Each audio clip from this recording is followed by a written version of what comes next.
असं ठरलं होतं की कर्वेनगरवरून निघायचं, पुण्यातल्या पुण्यातच फिरायचं आणि सिंहगडला जायचं. मग ठरता पहिला स्पॉट लागला तो म्हणजे खडकवासला.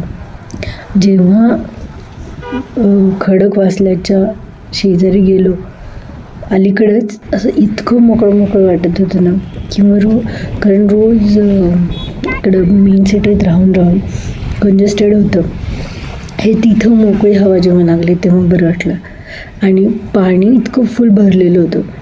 पहिल्यांदा मी म्हणजे एप्रिल किंवा मार्चमध्ये गेलो तर जनरली पावसात किंवा थोडं नंतर जाणं होतं. मग आम्ही वरती गेलो, असं पुढे गेलो आणि त्या रोडने तितकं गोल्डन सौंदर्य बघायला मिळालं असं म्हणू शकतो.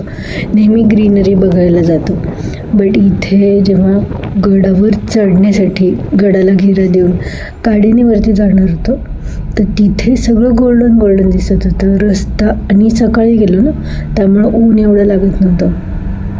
मध्येशी ग्रीनरी पण बाकीचं गोल्डन असं चाललं होतं. त्या पूर्ण रोडला पण खूप एन्जॉय केला आणि मध्ये व्हिडिओ काढायचे तर चाललंच होतं. आता हे जितकी झाडं असतील, पानगळीचं मोसम असल्यामुळं पाणी त्यांचं वाचवण्यासाठी त्यांनी पण ते जी चित्र आहेत ना तशी दिसतात. आता मग गडावर गेल्यानंतर हा मॅप दिसला, दरवाजाने आत गेलो. MTDCमध्ये आम्हाला जायचं होतं, सो MTDCचं गेट कुठं आहे हे चाललं होतं. आणि सिंहगडला नेहमी जाणं होतंच, पण जे काय दिसतं वा, सगळे सेन्सेस जसे जागृत होते तुमचे आणि इतकं मोकळं वाटत होतं ना तिथे गेल्यानंतर. मग गड किल्ले इतिहास तर माझा आवडता विषय होता. मला भरपूर मार्क पडायचे आणि ते लक्षातही राहायचं.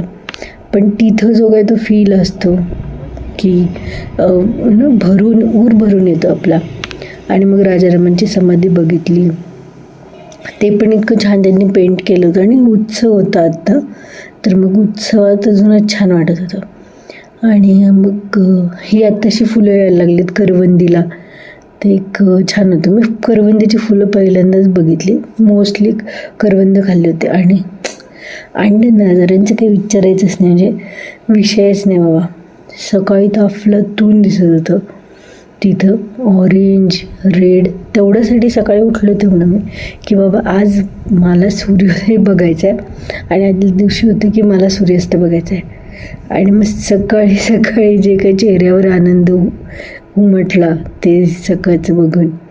आणि मग तिथून मग आदल्या दिवशी सूर्यास्त बघितला. हे MTDCच्या गेटवर त्यांनी पण मी केलं. अजिबात मोह सुटला नाही मला त्या पायऱ्यांवरती बिना चप्पलचं चालायचं. इतकं आपण आधी छोटं असताना कसं लाईटवर खेळायचं, इथून विडाला तिथून विडाला, पण खूपच धमालच येत होती मला तिथे चालताना. आता फिजिओथेरपीच्या भाषेत बोलायचं तर हा बेअरफूट वॉक आहे, सेन्सरी वॉक आहे, फूट मसल स्ट्रॉंग व्हायला. आणि संध्याकाळ तर म्हणजे आम्ही तिथं असे ठमकून बसलो होतो की बाबा इतके वेगवेगळे रंग. जेव्हा रोज बिल्डिंगमध्ये राहतो तेव्हा नाही बघायला मिळत. लिटरली ते एक झोकाचं गाणं ऐकत होतं की शहरातलं इवलंसं आकाश. आणि मग इथं तुम्ही पूर्ण जिथे जर नजर फिरवाल तिकडे तुम्हाला त्याची किरणच दिसत आहेत. आणि नेहमी माझ्या भावाकडून मी ऐकायची खूप छान दिसतं. पण निवांत बसून, म्हणजे नेहमी काय असायचं की जायचं आणि लगेच घाईमध्ये यायचं. पण ह्यावेळेस आम्ही राहण्याच्याच उद्देशाने गेल्यामुळं बाबा इथं आपण सूर्यास्त होईपर्यंत बसू शकतो आणि मग आपण